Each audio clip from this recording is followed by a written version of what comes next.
So we had 2 talks, and we explained what grace is. Okay, I want this to be interactive, okay, as much as possible. So obviously this idea of, okay, what do I do now? What is my role, okay? So let's recap first, the first 2 talks. First talk, I couldn't do it. What couldn't we do? What couldn't we do?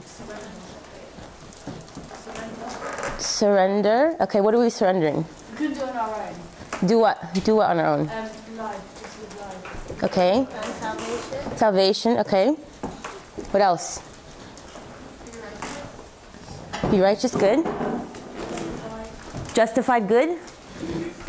What else? My struggle with sin, I can't do it alone, right? I have to put, sorry? I said we, yeah. Oh, we, oh, thanks. Second talk, God did it for me. Okay, everything's nice and fine, like He saved me on the cross, He did everything for me. So then it sounds like, okay, do I just stand back? Do I receive the grace and be kind of, I receive and do what? Oh, I had a few pictures. Oh yeah. So again, God did it for me. He took my sinful nature, He took what I couldn't do, because I was a dead man, and He put on righteousness for me, okay? So He did it for me. So again, it sounds like if I'm accepting the grace, I could just sit back. Does it sound like that? So some people were saying in the workshops, okay, what do I do now? Do I take the sacraments? Do I pray? Why do I do anything? Why do I fast? Does that make sense? Do anything? Because if we're talking about, if we go back with the Pharisee and the tax collector, what did we say that was different in workshop 1? What was different?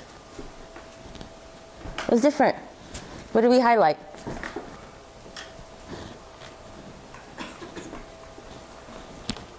Oops. Do you guys remember? The Pharisee did everything right. Okay? He did everything that was righteous. He said, I could do it. Okay? He didn't believe God could do it. And the tax collector said, but the tax collector said what? I can't do it, but God, you are merciful. I'm a sinner. You can do it for me. Okay. So what is my role? If I talk about grace, if I really believe in the grace of Christ, I have to live by it. I have to live by salvation. So then we say, okay, Bassem was mentioning, what would Jesus do? But He did everything. Oh, sorry.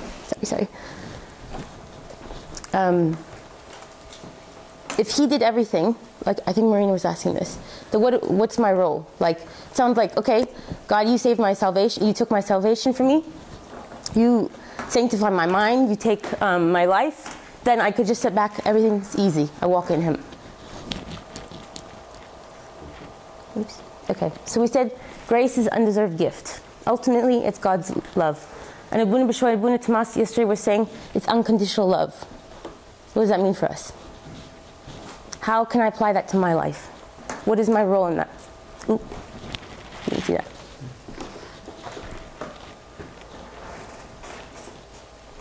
It's nice, like theory, yes, God loves me, He saved me on the cross, but how does that apply to my life? Like it could be all theory at the end of the day.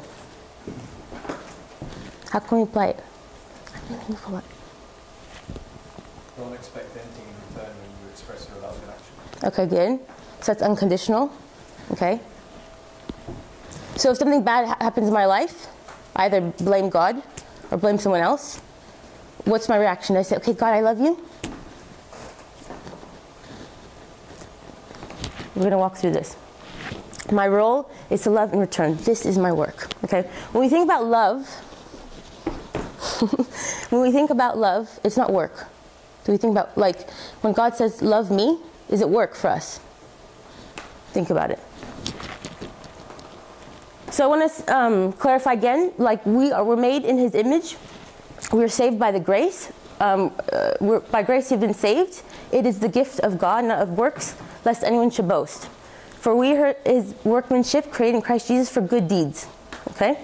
So naturally, you're made for good works or good deeds. Okay? You're implanted with that image of Him and that grace, that we should walk in them. So, if we are made to do good, but the Pharisee did good. What's the difference? Again, we need to hit this point home. Because again, I think in our life, we live a legalistic way of life. Like, I fast, check. I pray, check. I take the sacrament, check. Yeah. Am I doing it because I feel like by doing it I'm going to inherit eternal life, or am I doing it because I know that it's out of my intention, right? Exactly, my intention. Okay, so this is, I believe, the only commandment that is shared between Old Testament and New Testament. We're going to read it really quickly. Someone with a loud voice, please. Mina. Thanks. Hear, O Israel, the Lord our God, the Lord is one. You shall love the Lord your God with all your heart, with all your soul, and with all your strength. And these words which I command you today shall be in your heart. You shall teach them diligently to your children, and shall talk of them when you sit in your house. When you walk by the way, when you lie down, and when you rise up, you shall bind them as a sign in your hand, and they shall be as frontlets between your eyes.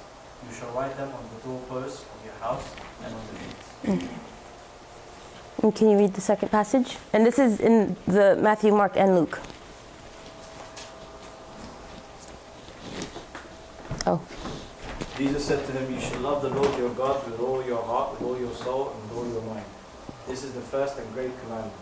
And the second is like it. You shall love your neighbor as yourself. On these two commandments hang all the law and the prophets. Thank you. Okay, so what can you guess that I highlighted in the first passage? If you could see it, like I bolded it. You shall teach them. You shall, when you sit in your house, when you walk, when you lie down, when you rise up. What are those? Like actions, they're verbs, they're doing. Everything that I do, every move I make, every thought, every word, every action is dictated by His love. Okay? If you think about it, it's very profound. Like if we go through our day, like Abuna Bishra was saying, like we think about so many things. Like I have to wake up, I have to do my work, I have to do this, I have to go study, I have to go, get this job, or I'm worrying about this, I have to get this house. Like throughout our whole day, what are we thinking about? Our mind is everywhere, okay? But Christ is saying in the Old Testament, these are the words which I command you today. Love the Lord your God with all your heart, your soul, and your strength, and your mind. So am I teaching myself? Am I teaching people around me? When I talk about things, is God in my heart, in my mind? Not necessarily like I'm preaching all the time, okay? But am I living that life of love? When I sit down, when I walk, when I lie down, everything is dictated by His love, okay? And Christ also says, and the second greatest commandment is you should love your neighbor as yourself. So do we follow? My role is to love God, like to love in return. This is all what He asks us for.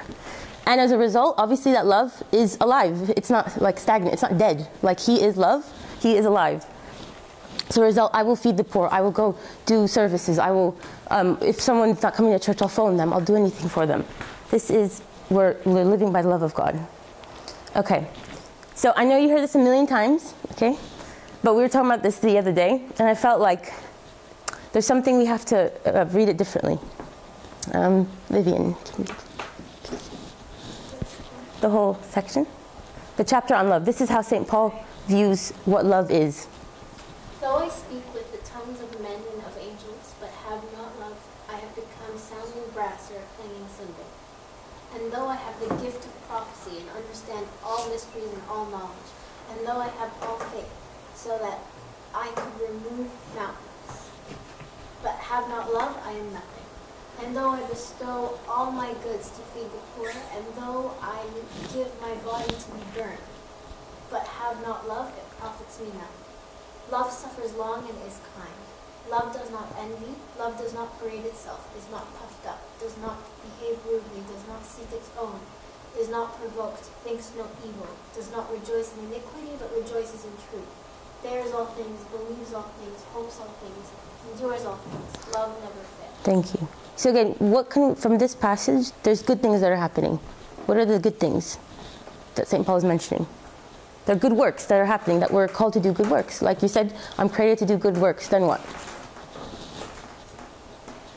What does he mention?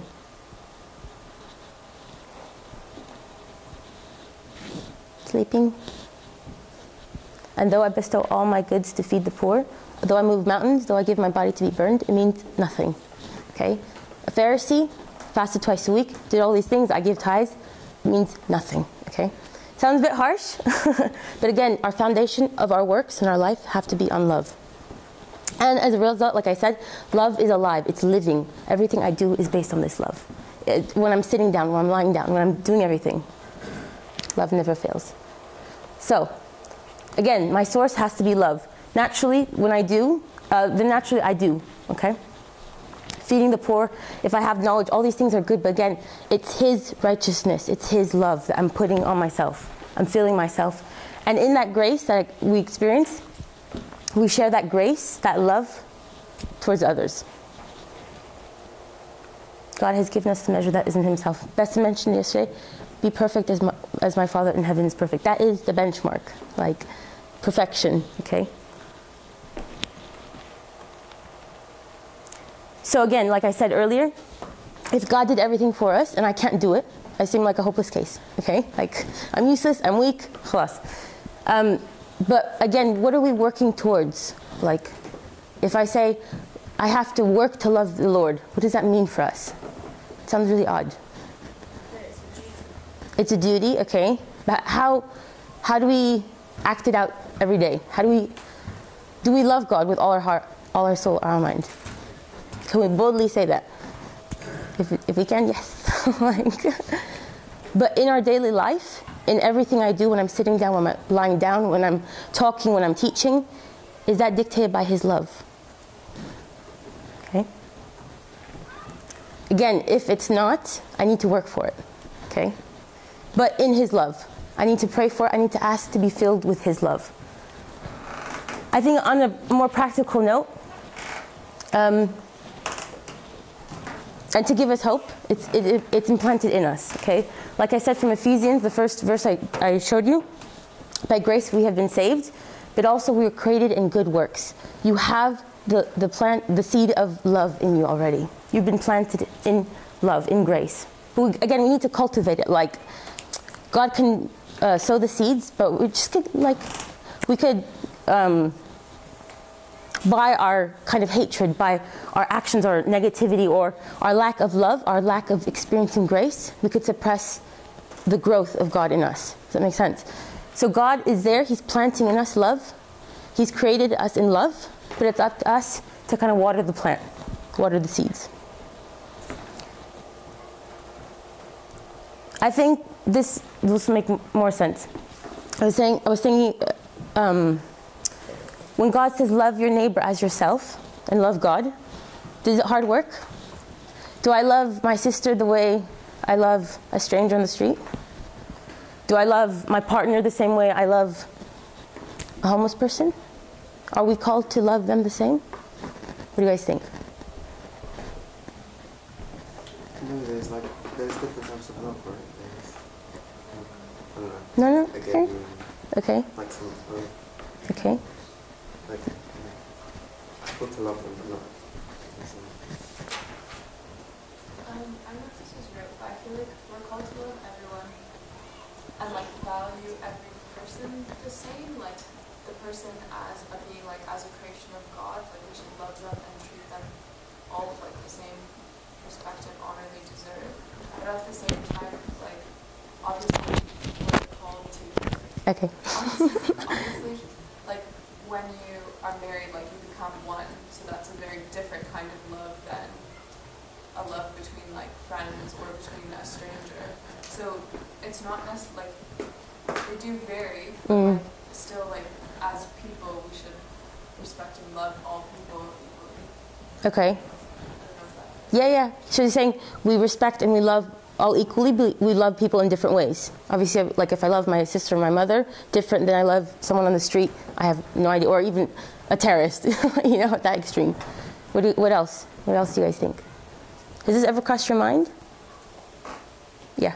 I feel like, for me, when you're comparing love of like a family member, that's on you. Like, you've grown to be with that person, so you've chosen freely to love. But with a stranger, because you're not getting any love in return and because there is no relationship, even though you are called to love, it's a very difficult love because in a sense, it's unconditional and we're not willing. We want conditional love. Like, I want to spend time with you. I want affection. I want words of affirmation from you. So when we're called to love our neighbours, like, that's all great and stuff. But in a sense, how do you love someone who's not going to ever love you in return? Yeah, exactly. Any other thoughts? Yeah.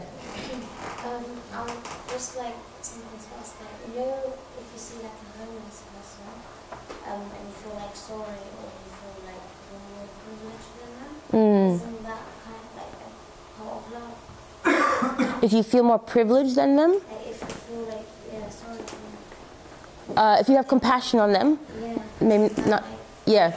That's definitely like an element of love. Yep, exactly. Any other thoughts? I think what Joanne was saying, again, like, we're so based, because of our human limited nature, we're based on conditional love. Like, and we all want love. All you need is love, is the song, okay? Like, oh, I'm not going to sing. But when God is telling you love your Lord with all your heart, your soul, and your mind, in that love, you're sharing in that unconditional love. So when Christ says love your enemies, again, it's not like, if you can, like, it's a command. And I have given you that power, like Bessim and Danny were saying earlier. I'm not going to give you something, I'm not going to command you something if you can't do it. But actually, when I love God with all my heart, my soul, my strength, my mind, when I'm sitting down or I'm lying down or I'm teaching, everything is dictated by that love, then I can pour out that love to everyone else. To that beggar on the street, to the stranger, to the terrorist, okay? As hard as that is, like, but this is like our potential. But because we're kind of, we disable ourselves, because we want that conditional love. In our family, we're conditioned. It's like a natural selection, okay? If we love our families, hopefully, yes, okay? But again, like, if you think about the people in your life, your favorite people, who are they? Think about it for a moment. Is it that annoying boss? Is it that annoying neighbor? Okay? That person at church you try to avoid? Who is it? The people who love you, nourish you, care for you, protect you, are your security, yes? Okay? Is it the person that kind of backstabbed you? You love that person? Again, I know it's very difficult. It's easy to come up and talk about it and preach about it. But again, like, what is our potential? Is our potential to love, or to hold ourselves back from that love, from that grace? Okay? Again, love your enemies is just, the gospel is very simple but very difficult. Okay? When Christ says, when someone slaps you, turn the other cheek. Very difficult, okay? Someone says, oh, she said that to me, and no, if I see someone who said something about me, I either confront them or avoid them.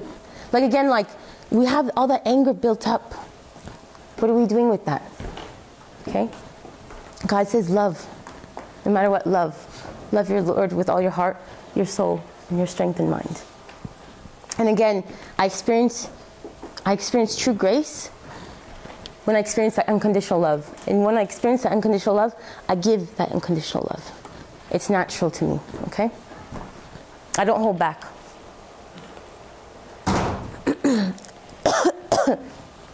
Like I said, love is no longer a work, but it's natural over time. So I'm thinking natural. If you think of someone, I think there's people in our lives that we want away in our, like, we don't want them in our lives. They're annoying, they hurt us, they backstabbed us, or they've done this, or they're just, like, my life would be so much better without them, okay? But I think those people are key to your life, okay?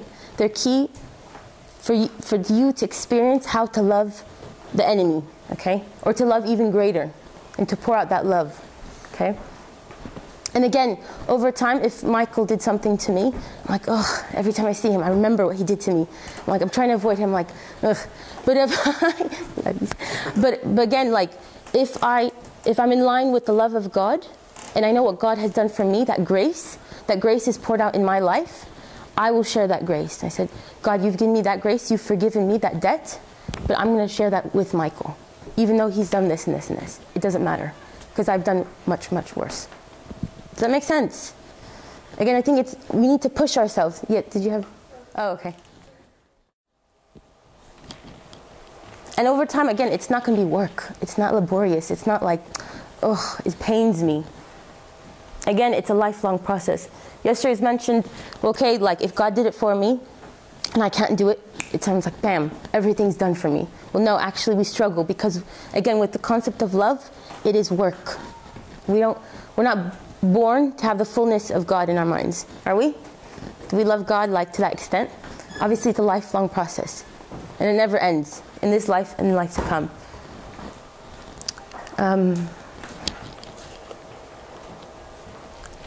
When I was thinking about examples, if you think about the prophets, the apostles, the saints, again, would they have that same attitude that we have at times? Like, would they hold back from love? When I was thinking about the monastics, St. Anthony, he went out in the desert. He didn't really do much, if you think about it. Like, he didn't go feed the poor necessarily. He didn't do all these works. He didn't raise the dead. Like, he was just a very simple man, and he lived a life of love and a life of prayer. But again, in his life, it says he actually had the capability of loving the whole world. Okay? So again, and that for me is the example of love, like having that deep, intimate relationship with God, loving Him with all my heart, my soul, my mind, my strength.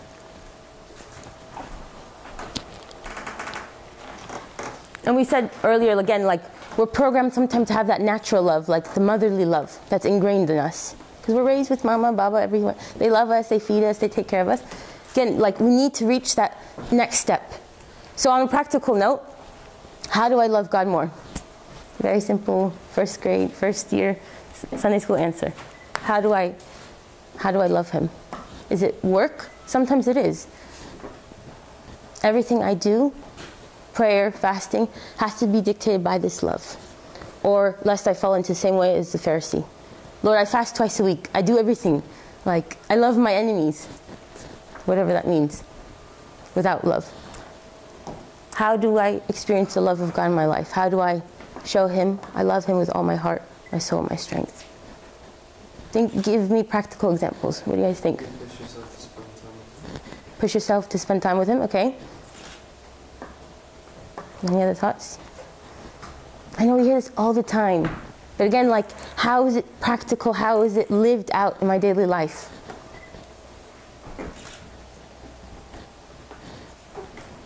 When you see everyone as an image of God, then whenever you act, show like a loving act today, it's as if you're loving God yourself. So it is through the things that you do. Through other people, showing love towards other people. Yeah. Yep. Being thankful for what He's given you. Yeah. Being thankful. Good. Any other thoughts? I think that you have to remind yourself constantly. Constantly remind yourself in every bit of your day, because I think our default isn't that. Yeah, exactly. So, Yeah. And it's that reminder, like I showed you the first verse from Deuteronomy 6, and that's why God is saying, write them on your walls. When you sit, you talk, you teach, you do it, you lie down, everything, it's on the front of your eyes. Like, literally, it's in front of you. So everything is a reminder, like you said, because naturally we go back, like, we want to do what we want to do, like, we want to attack that person, we don't want to love God, we're too lazy, we're not bothered, we don't want to wake up for church, I don't want to take communion, like, everything's just, like a burden. Like, a lot of us Christians, or even people now, like, live life like, I'm burdened. If Christian doesn't, like, if you don't experience the freedom of Christ, you're not experiencing the love of Christ, because He came to free you, and the truth will set you free. To conclude, I'm done. Again, I know we've heard this like a million times, and I know it's, again, nice and theoretical, and like we've heard this, like, love God, yes, love your neighbor, everything. But again, think of those times when you're challenged, when you don't want to wake up to pray, like why you're praying. Okay, I'm not saying critically analyze everything you do, okay, because then you'll go, well, psycho. But again, like, am I led by the love of God? Am I being filled by His love in all that I do? In my prayers, in my fasting, in my sacramental life of the church, when I take a communion? Is it, again, a tick box? I know we keep on saying that, but like, think about it. Like, why am I doing what am I doing? Am I led by the love of God? And like I said, another practical note with loving your neighbor, think about how I can achieve something greater. Like, we're talking about being the beggars, okay? We've been given like £1 million, whatever we're going to say. Like, what are we doing with it? We have this great power, or we're just sitting back. We want to respond to that person who's rude to us. We want to do this, or we want to be angry with God. But like, we were created to do good works. We were created for so much more than that. So last quote, I conclude. Nelson Mandela, as we know, like he suffered many, many years, okay? He was in prison for 26 years. And this is what he said actually leaving the prison, okay? So you can imagine, like, I was just thinking, I'm like, I don't know what I would be thinking in that prison. Like, even if I was there for like 2 days, like what would be going in your mind? Like, I hate them, like I want revenge, I want this and this and this. And at the end, again, what does he say? He ends with love. He says, no one is born hating another person because of the color of his skin or his background or his religion. People must learn to hate. And if they can learn to hate, they can be taught to love. For love comes more naturally to the human heart than its opposite. Like I said, we're made with good works. Love is naturally. But unfortunately, over time, with society, with whatever culture we want to say, we have these seeds of anger or lack of love, I want to say. So we have the potential to have the unconditional love. Now I want to say equal to God, but we have the ability to love our enemies, to love Him with all our heart, our soul, our mind, and our strength. And glory be to God forever, amen. Any